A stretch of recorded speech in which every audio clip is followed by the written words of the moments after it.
Hello friends, Noble online classes में आप सभी का बहुत बहुत स्वागत है। आज हम स्टार्ट करने जा रहे हैं अपना पहला चैप्टर परिमेय संख्या। परिमेय संख्या के बारे में आज हम स्टार्ट करेंगे। परिमेय संख्या की एक्सरसाइज स्टार्ट करने से पहले कुछ हमारे इसके जो बेसिक्स हैं वो क्लियर कर लेते हैं, जो हमने पिछली क्लासों में पढ़ रखा है। प्राकृत संख्या, पूर्ण संख्या, पूर्णांक, फिर उसके बाद आता है हमारी परिमेय संख्या। तो परिमेय संख्या अपनी क्या होती है कि परिमेय संख्या वे संख्याएं होती है जिन्हें हम P/Q के रूप में लिख सकते हैं, जहां हमारे Q का मान 0 नहीं होना चाहिए। उन संख्याओं को हम कहते हैं परिमेय संख्या। अब P/Q क्या है, इसको समझने के लिए अपन कुछ बेसिक्स कंप्लीट करते हैं, जिससे अपन को बहुत इजी समझ में आ जाएगा कि परिमेय संख्या अपनी रियल में होती क्या है। तो स्टार्ट करते हैं। पहला है अपना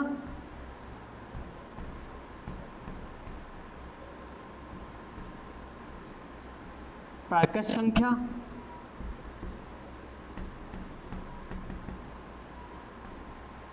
प्राकृत संख्या, पूर्ण संख्या, पूर्णांक अपन ने लास्ट ईयर अपने मैथ में थी। अपन जब 7th क्लास में थे तब अपन ने इनके बारे में पढ़ा था। पूर्णांक का पूरा चैप्टर था अपना। तो एक बार वापस फास्ट रिवीजन कर लेते हैं इनका, फिर अपन स्टार्ट करते हैं अपनी परिमेय संख्या। तो प्राकृत संख्याएं क्या होती है? प्राकृत संख्या वे संख्या होती है जिनका उपयोग अपन गणना के लिए करते हैं, उन्हें कहते हैं प्राकृत संख्या। या फिर वे संख्याएं जो 1 से शुरू होकर के अनंत तक चलती है, उन्हें अपन कहते हैं प्राकृत संख्या। तो प्राकृत संख्या क्या होती है? जो 1 से शुरू होती है और अनंत तक चलती रहती है, जहाँ तक। या फिर अपन कहते हैं कि जिन संख्याओं का उपयोग अपन गणना के लिए करते हैं, मतलब जिन संख्याओं का उपयोग अपन गिनने के लिए करते हैं किसी चीज़ को, उन्हें अपन कहते हैं प्राकृत संख्या। अपन गिनना स्टार्ट करते हैं 1 से, और जहाँ तक अपन को गिनना होता है अपन गिनते रहते, संख्याएं अपनी खत्म नहीं होती। इसलिए अपन बोलते हैं कि 1 से अनंत तक, कि जहाँ तक संख्याएं चल रही है वहाँ तक। अगला आता है अपना पूर्ण संख्या।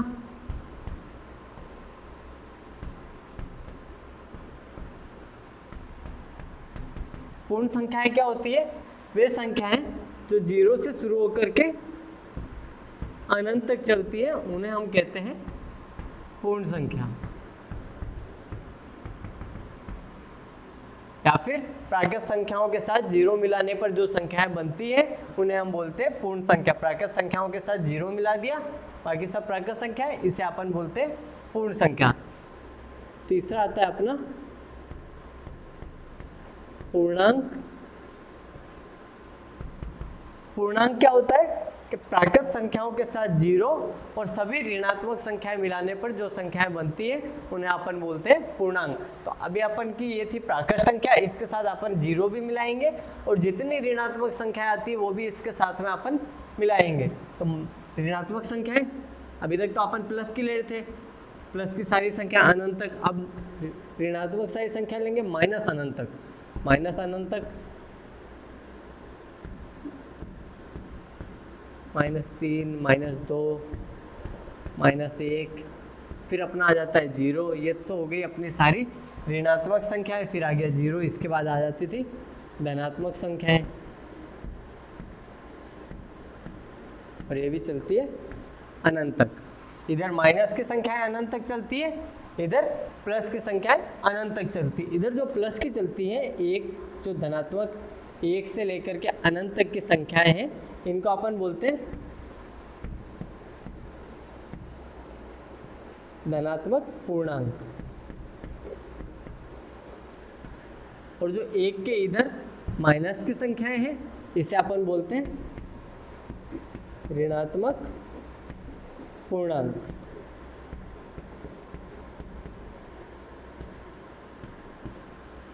इसके बाद आता है अपना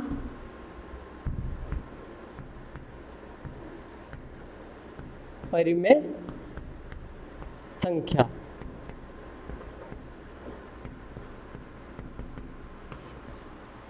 परिमेय संख्या क्या होता है? वे संख्याएं जिन्हें हम P/Q के रूप में लिख सकते हैं, उन्हें हम कहते हैं परिमेय संख्या। जहां पर अपना Q बराबर नहीं होना चाहिए 0 के, जो अपना Q का मान है वो 0 नहीं होना चाहिए। Q का मान 0 क्यों नहीं होना चाहिए वो भी अभी देखते हैं। अब ये P/Q का मतलब होता क्या है?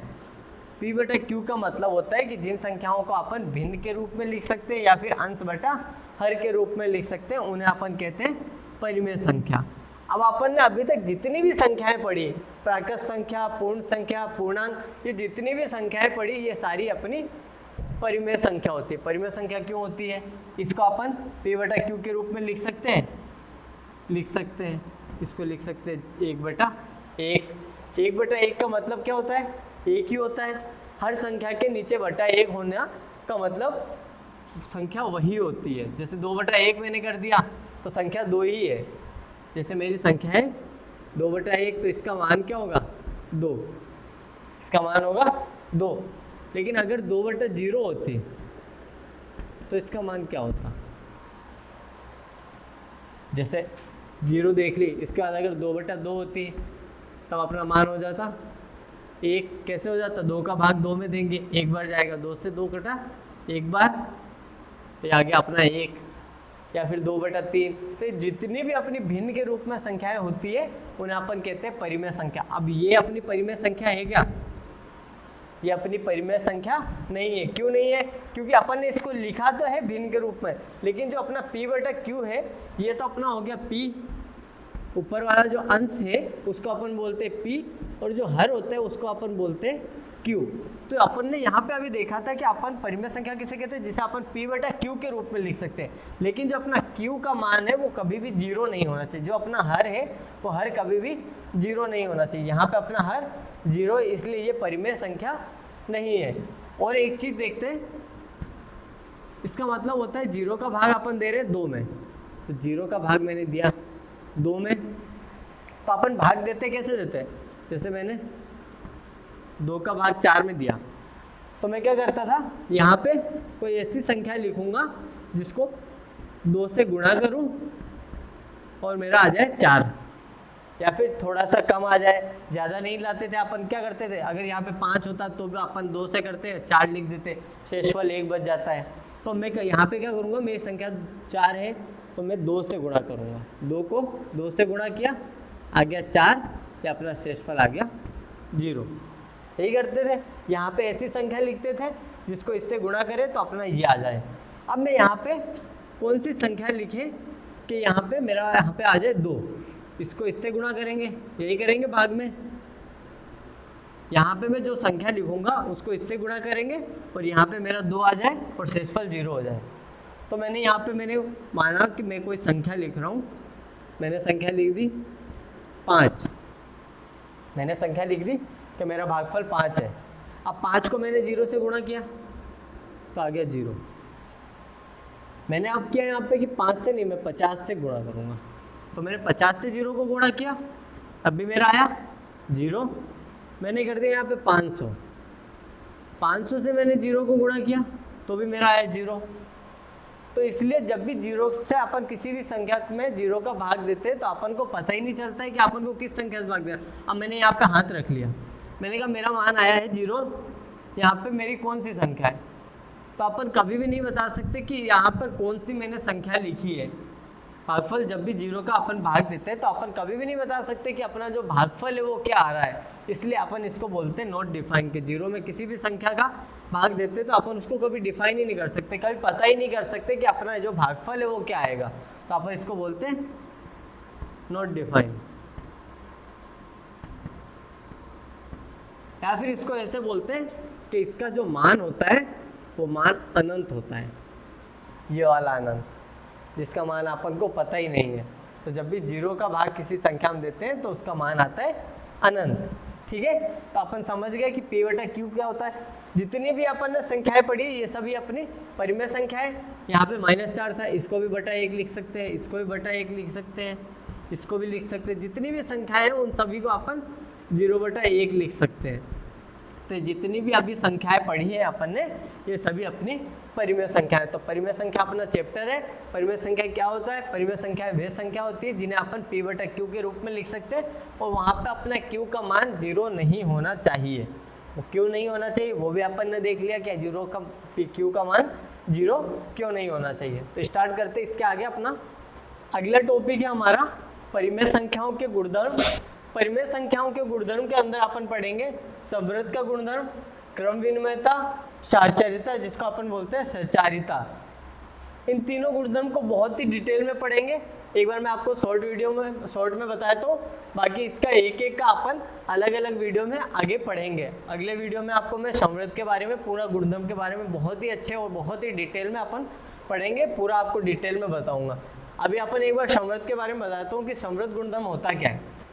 संवृत का अपन जैसे उदाहरण देखते हैं कि संवृत का होता क्या है। तो संवृत का जैसे मैंने एक उदाहरण लिया 1 + 5, तो 1 और 5 को जब मैं जोड़ूंगा तो मेरा उत्तर आएगा 6।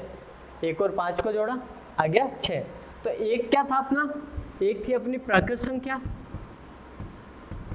और 5 भी अपनी एक प्राकृत संख्या है, और मेरे को जो इनका योग मिला वो भी एक प्राकृत संख्या है।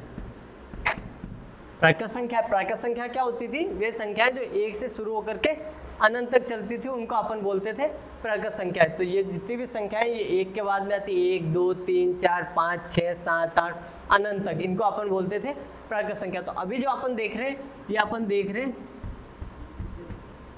प्राकृत संख्या के अंदर संवृत का गुणधर्म, और संवृत के अंदर भी योग की संक्रिया देख रहे हैं। कौन सी, योग की। इसके बाद अपन घटाने की देखेंगे, व्यवकलन, फिर उसके बाद देखेंगे गुणन की, और फिर देखेंगे भाग की। तो जब मैंने देखा कि 1 में जब मैंने 5 जोड़े तो मेरी आया 6, तो 1 भी मेरी प्राकृत संख्या थी, 5 भी मेरी प्राकृत संख्या थी, और जो मेरे को इसका मान मिला वो भी एक प्राकृत संख्या है। तो मैं बोलूँगा कि प्राकृत संख्या के अंतर्गत जो योग की संख्या है वो संवृत है। ठीक है, तो ये अपना होता है संवृत के लिए। इसी तरह मैं प्राकृत संख्या जैसे ली, इसके बाद मैं पूर्ण संख्या के लिए लूँगा, तो मैं जैसे ले ली 0 + 5, मैंने ले ली 0 + 5, तो मेरा आएगा 5। 0 क्या थी, पूर्ण संख्या, दूसरी भी मैंने पूर्ण संख्या ले ली, 5 भी पूर्ण संख्या है, क्योंकि पूर्ण संख्या क्या होती है, जो 0 से शुरू होकर के अनंत तक चलती है। तो 0 के बाद आने वाली सभी संख्याओं को अपन बोलते हैं पूर्ण संख्या, और जो 1 से शुरू होती है उनको अपन बोलते हैं प्राकृत संख्या। 2 मैंने पूर्ण संख्याएं ली, और जो मेरे को उत्तर मिला वो भी एक पूर्ण संख्या है। कि पूर्ण संख्या के अंदर 5 आता है क्या, हाँ आता है। तो मैंने जब 2 पूर्ण संख्याएं ली और उनको योग किया तो मेरे को जो उत्तर मिला वो भी एक पूर्ण संख्या मिली। तो मैं पूर्ण संख्या के, ये अभी अपन ने किया प्राकृत संख्या में, ये अपन ने किया पूर्ण संख्या में, तो अपन को इसमें पूर्ण संख्या मिली। तो इसमें भी अपन बोल सकते हैं कि पूर्ण संख्या के अंतर्गत जो अपनी संख्या है वो संवृत है। ठीक है, तो गुणधर्म ये संवृत का अपन ने देखा कि संवृत के गुणधर्म के अंदर अपन क्या करते हैं कि 2 पूर्ण संख्याएं जोड़ी तो अपनी पूर्ण संख्या मिलनी चाहिए। पूर्ण संख्या में से पूर्ण संख्या घटाई तो भी अपन को पूर्ण संख्या मिलनी चाहिए। पूर्ण संख्या में पूर्ण संख्या का भाग दिया तो भी अपन को पूर्ण संख्या मिलनी चाहिए। ठीक है, तो अपन ऐसे देखेंगे पूर्ण संख्या के लिए, प्राकृत संख्या के लिए, पूर्णांक के लिए, और फिर परिमेय संख्या के लिए, ये संवृत का गुणधर्म। इसके बाद अपन देखेंगे क्रम विनिमयता का। क्रम विनिमयता का गुणधर्म क्या होता है,